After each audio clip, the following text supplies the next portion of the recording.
I got the recipe, never gonna let any op get the best of me. Thought it was distance, but hey, this is next to me. Talk to the spirit, you know I've been heavenly. Company definitely show your trajectory. This ain't it, this cause I say it. Hello, everyone. Welcome to the Spot Real Talk. My name is Tiara. I'm Tiffany. And I'm Ron. And today we are back to talk about The Chi. This is season 6, episode 7, titled Long Live. And before we start with the conversation, though, please make sure that you guys subscribe to our channel, like the video, and click that notification bell. We are trying to get to 5K subscribers. So if you guys can support and help us get there, we would truly appreciate it. So now we got that out the way. Let's talk about this episode. Poor Papa. I mean, I really was like, he was going to be so hurt from this. I think that's what we were all saying last episode. And this week we got to see his response to finding out that his father had passed. And so he's truly hurting. And at first, like early on, I was thinking I really wanted more from him. Like I wanted him to really be like boo-hooing and like distraught. But I was like, everybody does grieve a different way. Right. Because it seemed like Bakari was more distraught than he was at first. But I was like, he was probably still processing it too. He was angry too. And I can understand Bakari too, because Bakari, up until that point, really never had a parental kind of thing. Papa, Mr. Jackson, Pastor Jackson, I should say, really showed some love, and as if that was his son. And so, and we saw the effects that had on Bakari. Right. So Bakari lost as much in some sense as Papa did, Yeah. And, at least Papa has something to carry forward. But Bakari, that was a grave loss for him. Yeah. But he was kind of expressive, more expressive with it. It seemed like Papa's grief, the way he was grieving was more so, like he said, Tiffany, out of anger. That's how he expressed it, because he was isolating himself from Jake and from what's his name? Kevin. All right. Pregnancy brain is killing me, y'all. Baby needs everything from you. That's what it is. Yeah. Yeah, so Papa was isolating himself, and then he was also icing out Kenya, which I was like, dang, he was a little brutal with her. Yeah, but I knew that was going to happen, because that was the last conversation that he had with his dad. The argument was about her and stuff. So now, he's kind of, father's last wish. He's deflecting on her. Mm-hmm. It was like his father's last wishes. I mean, and although I felt sorry for her, and I don't think that she deserved the backlash that she got, right. But I have to understand that, such the grief that he had on him, he would probably come out like that. The good question is, what will she do? Right. Well, she showed up to the funeral, which was, I think, still, very noble of her to still show up after being chewed out like that. Yeah, I think she probably took it though. She probably said, "Okay, I'm gonna give him some space, because when you're not in your right mind and stuff like that, backed out." And so she probably was like, "I'm gonna give him a moment to." But I honestly think it was good he said that, because now they both have to think about where they are. I think that was a good thing. I think that Pastor Jackson was telling Papa the exact thing he should have heard. You're too young. You don't know anything about this thing that you're about to step into. And, relationships are hard. They're doubly hard when you have a small child involved. I mean, you can just think of all the downward spirals that can come from that. So his father said what he had to say. It's unfortunate that he put it the way he did, but I think it was something that had to be said, and let's see what happens. Well, I mean, it was, he was right to talk about it. It was the way he talked about it. And I know we talked about that last week when we thought that he was being judgmental, and when the way he judged her and stuff. So what he said wasn't cool, but I did understand where he was coming from as far as Papa taking on that responsibility, and he's a teenager himself. Right. Yeah, absolutely. And so, I think that it was a good thing that Papa eventually did kind of come around, because it seemed like at first he was upset with Bakari. He was like, that's not your father, that's my dad. Mm-hmm. And then later on, I guess when they were viewing the body, he kind of like gave him a hug and embraced him. And he was like, I know you felt strongly towards my dad too. Like he was a father to you too. So, I just thought that he had to process things. And then you seen it was gradual. He went from like anger to kind of like compassion with Bakari, and then to all out grief once he was actually at the funeral. He really kind of like broke down in his speech. Mm-hmm. So, that was sad. And I hope that, his friends will still continue to be around him and supportive, through this difficult time. And the funeral was just beautiful. Everybody decked out and they all white. Mm-hmm. I thought that was beautiful too. I was like, normally you go to a funeral and they're in black, and I love that they wore white. Yeah. Like for light and stuff and everything, and not heavy, and Yeah, this is it's a celebration, and not the dark black that everyone usually does. So I, I kind of felt my own immortality, in the sense that, when you go, how would you want to go? Would you want to go with people crying and snotting all over the place, or not snot? I mean, but look, when I go, I want a joyful moment. As sorrowful as it will be, hopefully, but I want a joyful moment. I want people. It was very beautiful. And then they have the melodics of David Michael White, who be tearing it up. He can sing. That was a nice addition. Yeah, he can sing. Some people can sing and some people can sing. S-A-N-G. And he's in that category. S-A-N-G. Yeah, he can sing. Yeah, but the thing that got me was, I was like, no, Douda did not have the nerve to show up. What is wrong with Douda? It's suited and booted. He looked good in that white but he did. suit. So I can't lie. He looked good in the white suit. Look, he's got a tailor. I mean, because he was, as you said, he was sharp. He was very sharp. Like, hey, do not look good. He shouldn't be there, but he looked good. But the nerve of my brother. I'm like, he is giving Big Red vibes from Five Heartbeats. Ooh, like Big Red, and the wife was giving like the Diane Carroll vibes. Yep, get out of here. Wow. Yeah, so I was like, no, he didn't. And because we're talking about this whole thing with Otis and his crew, because I was wondering how Bakari would feel about that, since he's kind of in between both worlds. He had somebody on both sides of the situation. Well, and so he actually went to Nuck and like. Well, I thought last week he would try to jump at either Nook or Douda. Nook saved his life in a sense.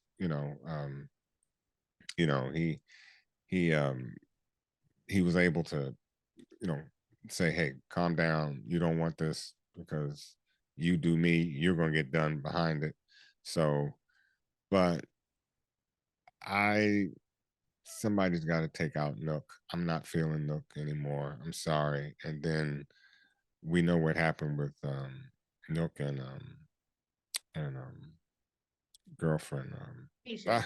Let me tell you that my son was big mad about that. He was like, already this season been mad at Keisha. Yeah. He was like, Keisha gotta go. He was like, Keisha nagging. And when he saw Keisha go and talk to Nook, he said, that's one thing you don't do. Oh, he was my God. She made Emmett look like a bee by doing that. I was like, am I the only one that thought about soul food in this episode? No. I said that to myself. I was like, yeah, she did to Emmett what a Bird did to Lem, by going behind that stuff. She wanted to protect the family, and then threw it in his face, just like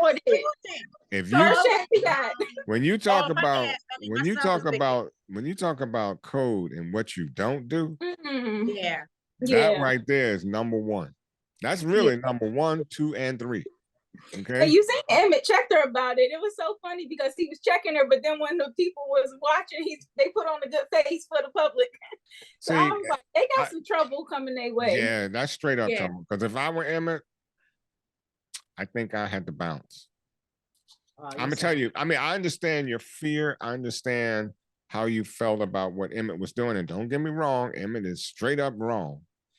But when you go to Nook, the very guy that's responsible for killing of the pastor, because he was working for Douda, and that was her bookie. And that was, yeah, and then to go behind, and then this grabbing of the hands and being all close. No. Yeah, and he still got her. Well, apparently she must have something for him because she grabbed his hand and then his hand went over hers. So I'm like, okay.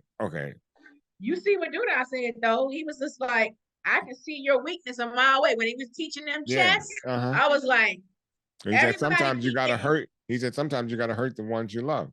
So I don't know how that resonated with Nook in terms of Keisha, but I'm saying this. I don't think he was feeling that because I think he cares about Keisha. Yeah, I think he cares about Keisha. Yeah, but I think he cares about Bakari. I said that last week. Yeah. Because he told dude, like, even though he, he bossed up on Bakari and said, you do this, you pull a gun on me again, I'll kill you, blah, blah, blah. When Bakari left, and dude was like, you want me to kill him? I can kill him. And he was like, no, don't touch him. Mm-hmm. So he does still consider Bakari to be family. Because he was like, they not your family, we your family. Yeah, I totally agree on that part because that's what I was thinking. Like, when it comes down to it, though, do you think Nuck would have a soft enough spot for Keisha to really protect Emmett like she asked him to? Like, Emmett, I think he'd protect her. I think he would definitely protect her. Right, but that's what I'm saying. Would he do it to hold his word with Keisha since he failed the first? Well, remember what Keisha said. If you're protecting me, you got to protect him. So, exactly. But the problem, but the other problem is he already said, I don't like making promises I can't keep. And therein lies right there. He has no control over whether or not that happens or not. If Douda wants him dead, that's a done deal. Well, did you see his face when Douda walked out and Nook was behind him? Did you look at Nook's face?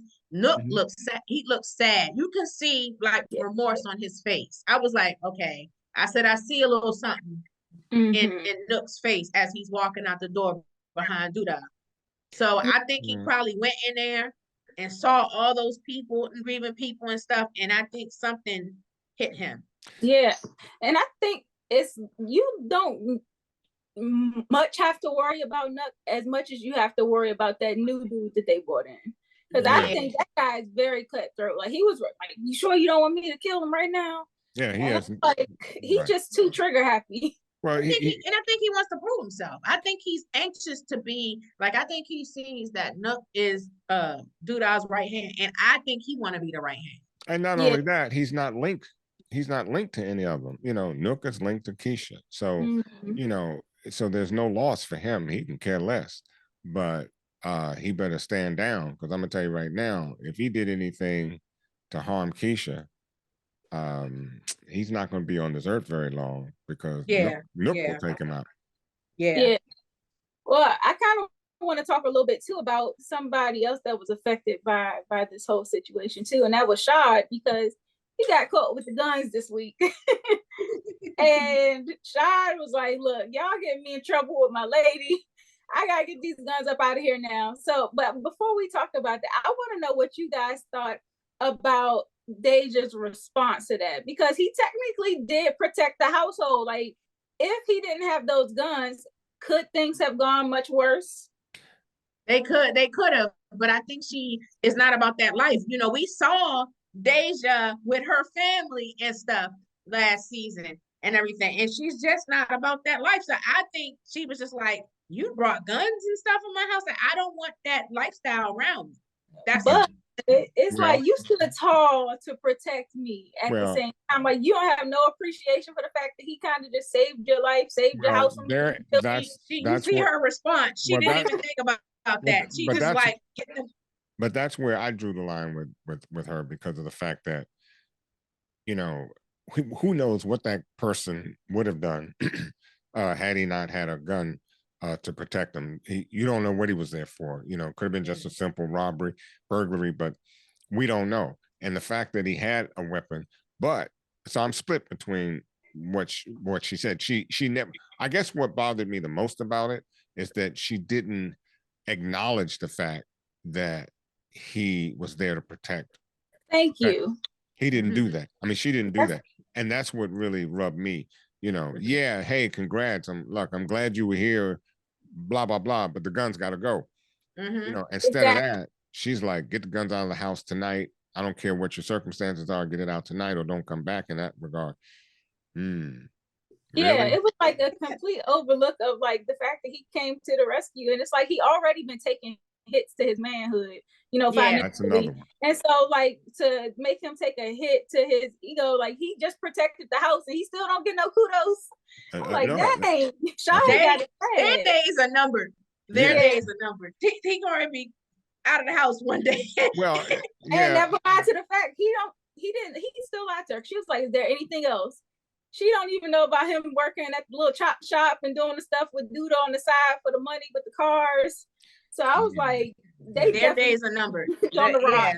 Yeah. I think Shaw has to come to the reality that she ain't it. She's too straight. She's not gonna go for any, and not to say that she's wrong, don't, because I know I can see people out there trying to figure out why we're saying this. We're not saying that she was wrong, but she just may not be for him. Cut out for that lifestyle. But and also let's look at the circumstances. Your life was possibly saved, because what would have happened if whomever it was came to do harm? Then what? So that's why I was like, I felt bad for Shad, but he passed the guns back off to Bakari, who then had to go and get Lene to hold. And I was like, oh my God, please. I thought about Jamal. I thought about Jamal because he was like, that is exactly what he was talking about when he said, when you're dealing with a street dude and then they're going to be asking you to hold their stuff and everything. And I was just like, it's a matter of time before Nina and them find that in her closet. It's going to be a problem. And they already got in trouble, with them being in the stolen car, in the Lambo and all that stuff. So they really gonna forbid him. And Jamal is gonna have an issue with that too. Oh, he's gonna have more than an issue, because right there is you're putting his sister in direct harm's way. Not only that, the police aren't gonna take it her word that she didn't know that those guns were there. If the house got raided, they're gonna take her in because it's in her closet. So she's gonna go down for something that she didn't even, she had no but then again, you are on a Nina and Drake could also get caught up in that too, because you're responsible for what's in your household as the adult. Well, they may not know. They may not know because it was in her closet. But the point is, but I'm saying, she would certainly go down as an accomplice because she knew what they were. Well, she may not have known what was actually in the bag, but she knew that it wasn't good for her to have to happen. So he couldn't take it home. So it was not. Now, am I the only one that thinking this is the time that you get yourself a shovel and you dig a deep hole somewhere and put them damn guns in the hole? Bury it? Yeah, we thought it'd be the same thing. Like, why didn't he just bury it somewhere? Bury this stuff and then come back and get it. Yeah, I mean, come on, Pete. Yeah, so I think it's just like panic and you don't know what to do, and I guess it's more secure in somebody's hands that but I was just like, it's a dumb move. You're putting her at risk, you're putting her family at risk. It was a dumb thing to ask somebody that you say you love so much. Look, I would have gone into somebody's woods with a nice shovel, and if it took me 10 days to bury that thing 6 feet deep, put a tarp over it, bury it, put a tarp over it, I'm done. I'm good. Yeah. And so it's like the thing is, it's all this nonsense going on because of Otis and all of his madness. Like even down to the situation in Keisha and Emmett's relationship. We tapped on that a little bit, but Keisha was ready to move out this episode, and she kind of like obliged him and decided she would just stay in the guest room in the meantime. But things are really starting to heat up between them. To the point where he's now kind of confessed to Darnell, like the real situation, which I thought was a great idea because at least he has somebody that can back him up if something goes wrong. I was like, Emmett need all the reinforcement he can get right now.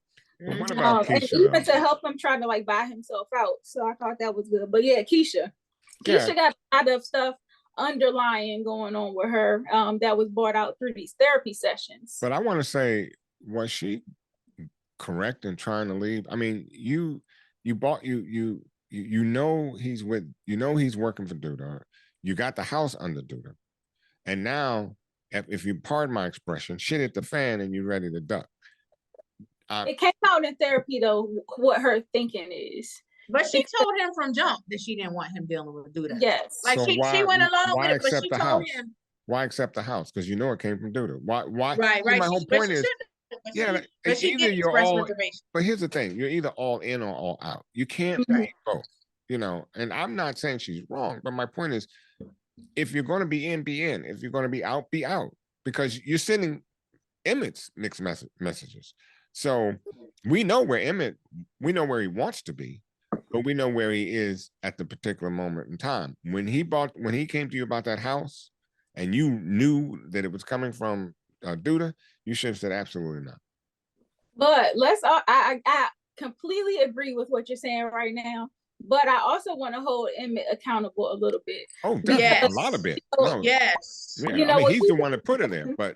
Yeah, what Keisha was saying in the therapy session basically is that she's so assertive and controlling in her own relationship because Nina wasn't as a parent in her situation. And so it's kind of like she doesn't like the fact that Emmett is doing stuff behind her back. It's like, it's one thing if you tell me and I have some involvement in the decision, but you just doing stuff and you being haphazard about it, not really thinking about all the consequences that could affect everybody else.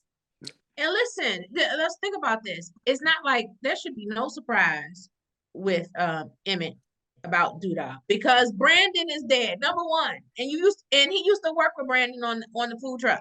Right. So you already saw somebody who died, who and I guess they don't know for sure, but possibly Douda had a hand in that, and he knows Douda killed somebody in front of him in the beginning of this season. Right. So he knows this is a dangerous guy, and you steady taking things and getting further and further under his thumb. And you have children, you have a family, you're the head of the household. Yeah. Douda realized that the moment they got that house, he's over his head. Exactly, because there's no way. Where is he going to get the money to pay him back? Where's Donnell going to get the money to help him pay it back? He bought Tiff a car. Yeah, like he's been balling out of control. He bought out of control. Have to get repoed. Yeah. Well, if it can be, I mean, because even when if you go and sell it on the market, you'll get half the value. As far as the home is concerned, well, they just moved in, so we assume that there's nothing on, nothing in the house, no buildup of what do you call it? Equity in the house to even consider taking out to pay back Douda. So, but again, all he can do is return what he gave, and Douda doesn't want that. Douda doesn't want the house. I don't think that's why Darnell was looking the way he did. He was just like, how much is it? Because with somebody like Douda, if you say like, okay, I'm gonna give you this money back, somebody like Douda would flip it on you and be like, well, now I want this for interest or whatever. Exactly. Like it would never be enough. He would even if you paid him back, I don't think he would ever let him walk away clean. He would probably take his money and still kill him. Yep, I believe that too. So that's why I was like, I kind of feel Keisha on being upset about him making these decisions and doing these without her. No. She has every right to be upset, but my point is, since you are pretty much running the household, Keisha, the first thing you did wrong was to accept the house. Yeah. Anything after that. Yeah, you kind of can't complain because you was with it at first. So that's why I was like, I see both sides of it. But it's clear that Keisha is really, really struggling because outside of her relationship with Emmett, the relationship that's going on with her mom is clearly in turmoil, and a lot of stuff that's going on, from her childhood is affecting her as an adult. And I was like, at first I was like, it's kind of unfair how the therapist and Keisha came at Nina, because I was like, she was a young mom. Times were way different. There were different expectations of women and what they were supposed to do. So I kind of was like siding with Nina, like she couldn't be who she truly was. She had to conform to societal standards at the time, which was marry you a good Black man and have kids, even if that's not your life goal. So I was like, they didn't have any grace for her. No, and when she did, they also said to her, the therapist said, talk to her as if she wasn't your daughter, and tell her the truth. Tell her what she tells her the truth, and then, oh, you didn't want us. Right. Like, oh Lord, I was like, oh no, this is going left. No. Everybody should understand. But I thought Keisha would, because Ronnie wasn't planned. She wasn't in a relationship. She was kind of forced into that situation, which might not have been her life plan. So I thought she would have understood Nina on how life can sometimes throw you a loop. Yes, because she was very much entertained in getting rid of Ronnie. Yeah, I don't want to go right. I don't want to go spiritual on you guys, but I heard a sermon by T.D. Jakes, and what he said in that sermon was about a father who goes out to work and spends little time with the family. And what he said was quite poignant. He said, if I spend time with my family, we don't have any money. If I spend time making the money, I have little time for my family. And basically what he was saying is, you got to decide what is it that you want. He said the father can't do both. He can't be there and be making the money at the same time. While, and to some degree, as basically as what he was saying, I kind of agree with. And this is where I find Keisha and Emmett. Emmett wants to be at home and be the father that he didn't necessarily know. Got that. And I agree with that to a degree. But Emmett, your greed can't put your family in jeopardy, in harm's way. Yeah. And so you have to decide that money isn't everything. And maybe I need to make certain that my family is safe and whole. And we can try to make the money some other kind of way. You're young. I mean, Smokey's was going to get there. Smokey's is popular. He has his own business. So He's not exactly broke. He just wanted to get further along. And that's and if he just kept pouring into that, that's a legitimate business. Correct. He was going to be okay. He just wanted more right now. Right now. That's greed. And greed always comes back to bite you, where. Yeah. Mm-hmm. And I think that was part of Keisha's argument too, is like, when you came home from work, you had nothing left to give us too, when she was talking to Nina. Right. So, being the head of the household and being a provider, you do have that conflict sometimes. But, I was hoping that there would have been more grace. Because, it was just kind of cutthroat. And I was like, dang. I know. I was like, they threw Nina in the lion's den, boy. I was like, I mean, and not she. But I hear again. But again, even with Keisha, you have to understand what she was trying to say to you. And the fact that you think that she doesn't love you because she said she didn't want kids at that time, she didn't she didn't need kids at that time. She wasn't in a position necessarily to take care of the kids the way she probably, what I heard from her is she wanted to live her life a little bit before she had kids. And that's not a hateful thing. And to say that she didn't want kids at the time doesn't mean that she doesn't love you. It doesn't mean she doesn't love you. Because I know people, who told me that they never wanted kids or they were never going to have kids, and they have kids now, and they are good parents and they love their children and everything. So people change. Circumstances change. Exactly. Yeah, I hope they can reconcile and come to a better conclusion than they did this episode, because they're gonna have to continue talking. Yeah, I think they're gonna have to continue talking, and I think as Keisha begins to to reflect on it and stuff, because she's a mother herself now and stuff, they can have a different type of conversation. Was it a good idea to bring a mother in the first place? Well, I think because they were getting to the root of her issues, so I understood where the therapist was going. It's just that I felt like Nina felt ambushed because so that was. I thought she deserved kudos for even agreeing to come. I agree. And sitting down, because in our community, a lot of us do not, they do not want to go to counseling. Yeah. They're like, no, I'm good. I'm good. I got Jesus, whatever. So they're not, a lot of Black folks don't believe in going to counseling. So I felt that Nina at least deserved some kudos for even coming. I agree. No, absolutely. I agree. And I agree with you that she was ambushed. And I, when we get to the hands list, psychiatrist is going to get the hands.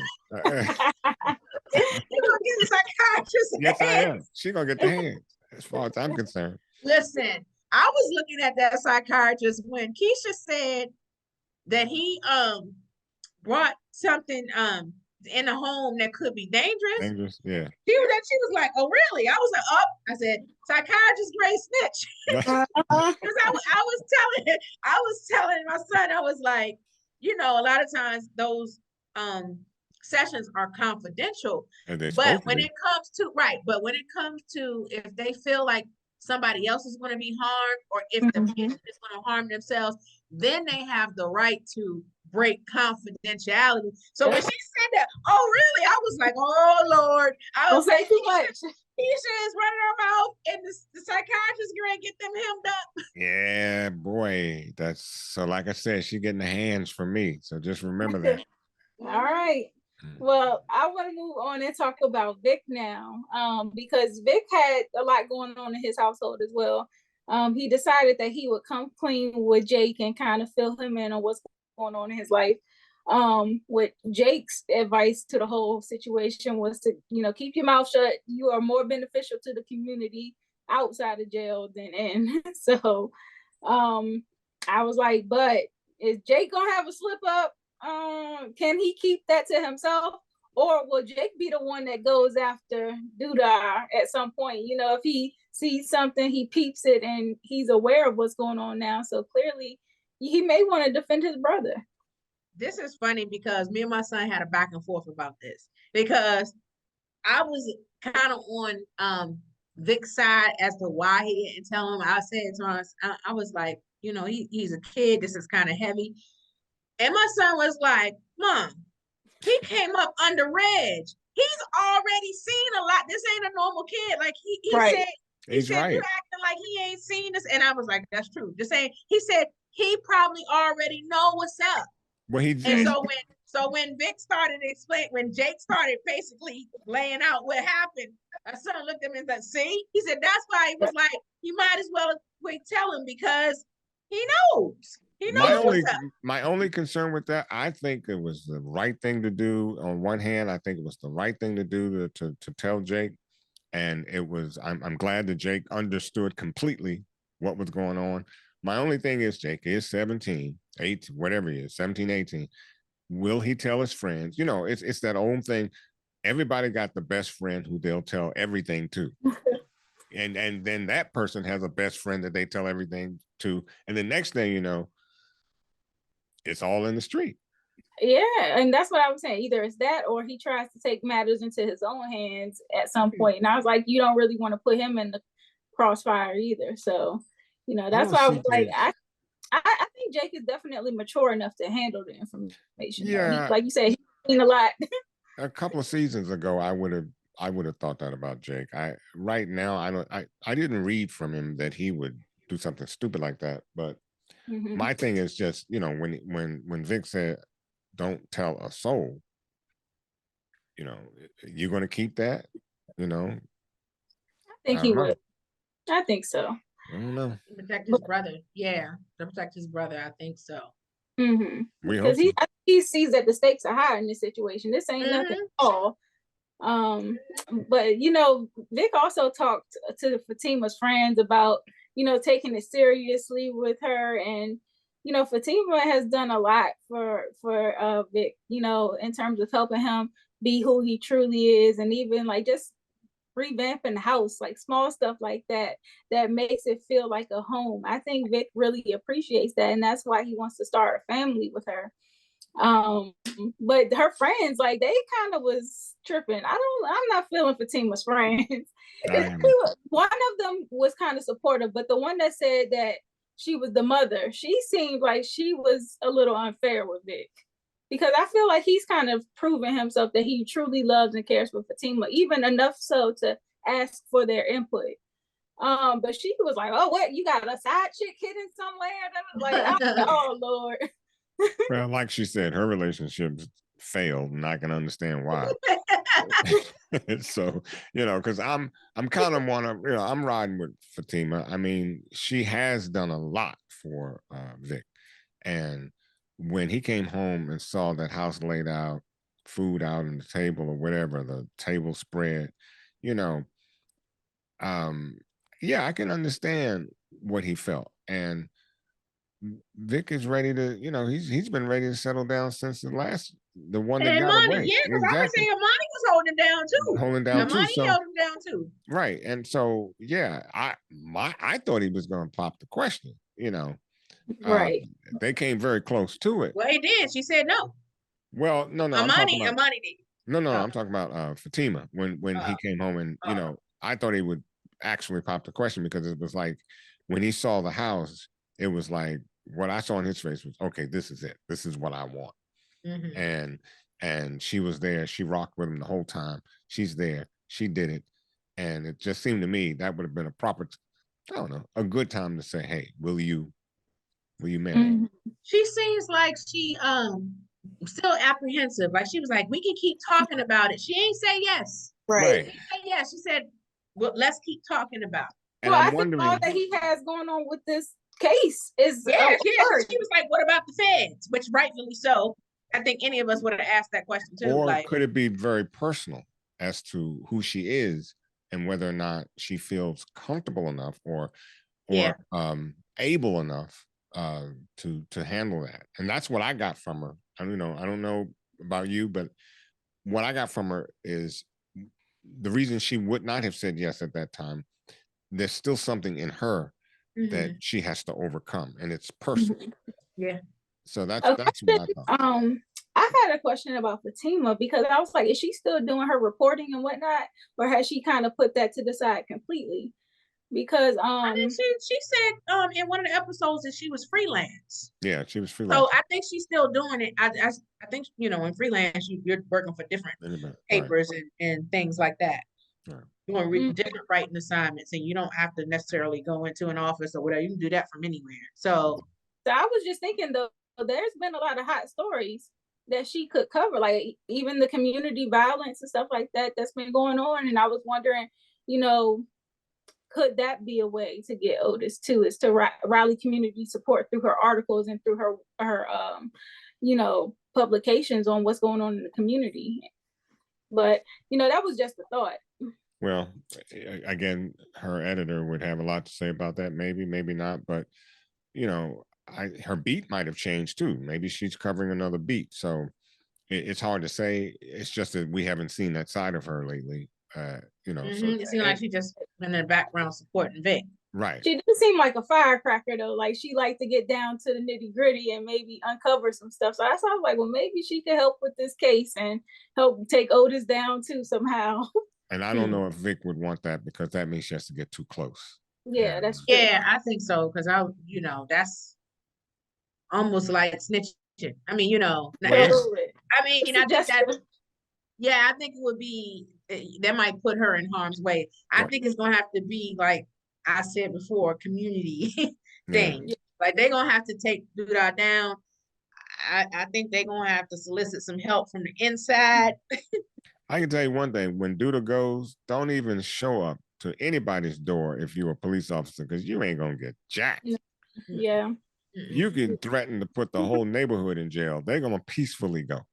Mm-hmm. So we need to talk about.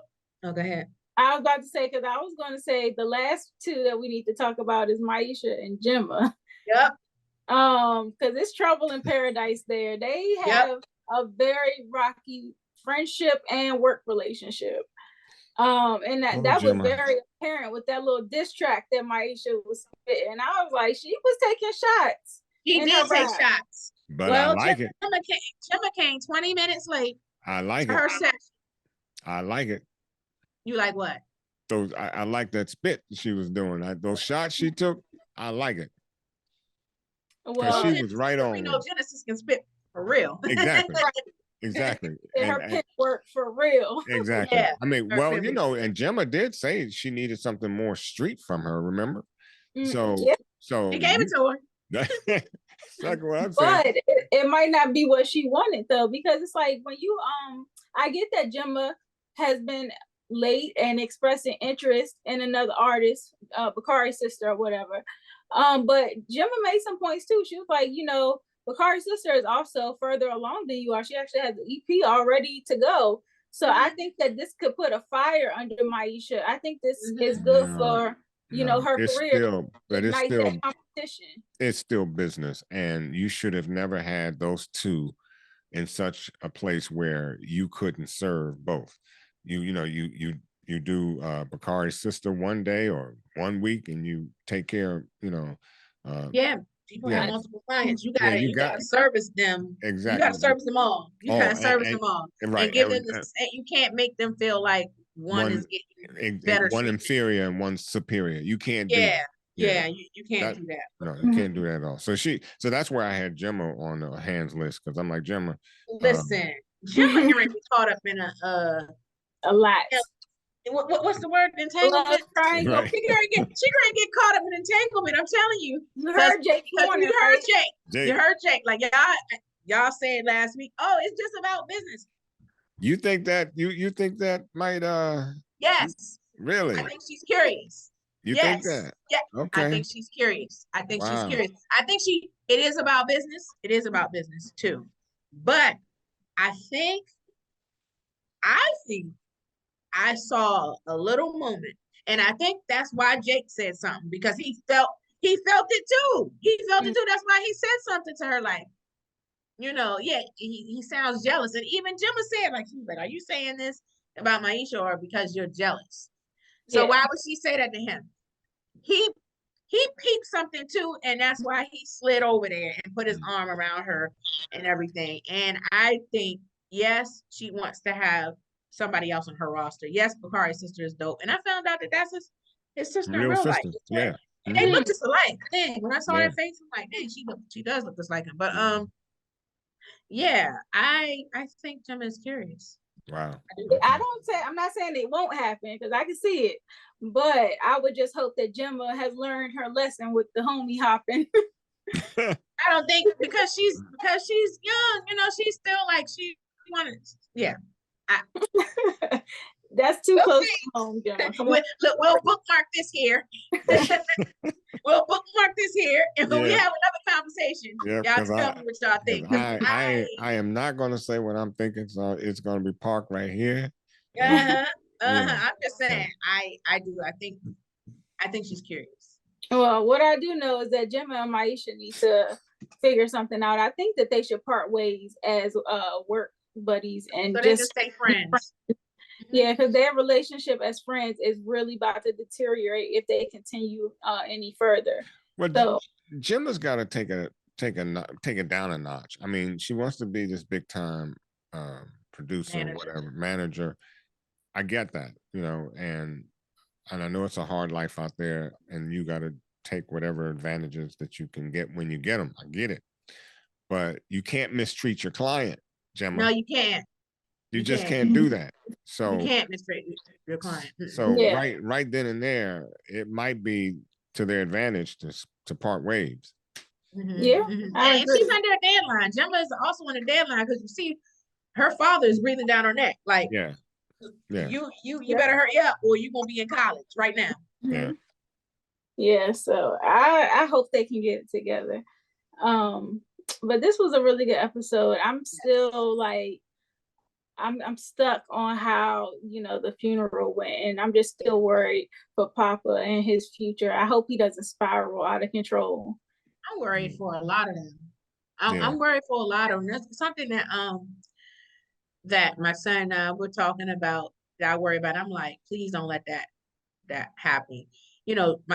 Kevin is supposed to be leaving the city, and I was like, I hope he makes it out of the city. I was like, because sometimes things happen, and I was like, please don't let anything happen, Kevin. Don't let them Minister Society me, and stuff. So I was like, so right now it looks like he's on his way out of the city and stuff, and that's good. But I was a little worried that because of Papa's father's death, that maybe Kevin would decide not to go. But then I was thinking the same thing. But then I like the eulogy that Papa gave, and essentially saying that you got to live your life for yourself. and how he was living his life for his dad, wanting his dad's approval on everything, and now he doesn't have that, so he has to live for himself. And I thought that was very man up. And if Kevin was thinking about staying, he probably saw that as a confirmation to leave. So that was cool. Yeah, so I think we've kind of come to the conclusion. The only thing left to do is the game ball and the who can get the hands list. So who do you guys want to give the game ball to first? Papa. You think? Yeah, I like the eulogy he gave. Okay, I'm okay with that. He was being a little bit of a butthole at first. Yeah, he was grieving though. So he was grieving. Yeah, and he was being a butthole, and I can kind of understand it too. But because unfortunately, me and Ron both part of that club, the lost parent club. So I kind of, And anything can come out your mouth when that happens. Anything, right. So that's why I kind of, he's been a butthole, but I was kind of giving him a pass. Because it happened, I'm gonna drop the whole. He was just being a butt. So, so I can respect that, but that eulogy told me something entirely different. And the eulogy told me Papa's back and he is aware of his mortality. And I still feel like we're gonna still see some ups and downs with Papa because it's a process. So he said that in the eulogy and stuff, and I know he meant it, but I think it's gonna be a roller coaster. Ebbs and flows, yeah. And you have to expect that, but he did. I guess what I'm trying to say is he took a step from that butt situation that I said he was earlier on. So he got out of the hole and just became a butt. So so I give him that. So I think I'm gonna give Papa's mama the game ball too for putting Otis up out of there. Oh yeah, definitely. Yep. Yeah, she definitely gets it. Definitely. Now I know who can get the hands list might be long. So who y'all got? I was thinking that too. Go ahead, Ron. The psychiatrist, you get the hands, sweetie. You get the hands. In fact, I might give you both of them because you did wrong. Yeah. All right, the therapist. We already know Douda. What about Keisha? Because I know y'all mad at her for going to talk to Nut. I mean, I know Ron, you were. I know my son was. Oh, yeah. I'm sorry. I wait a minute. Hold up. Let me put this in order. Keisha, psychiatrist. Okay.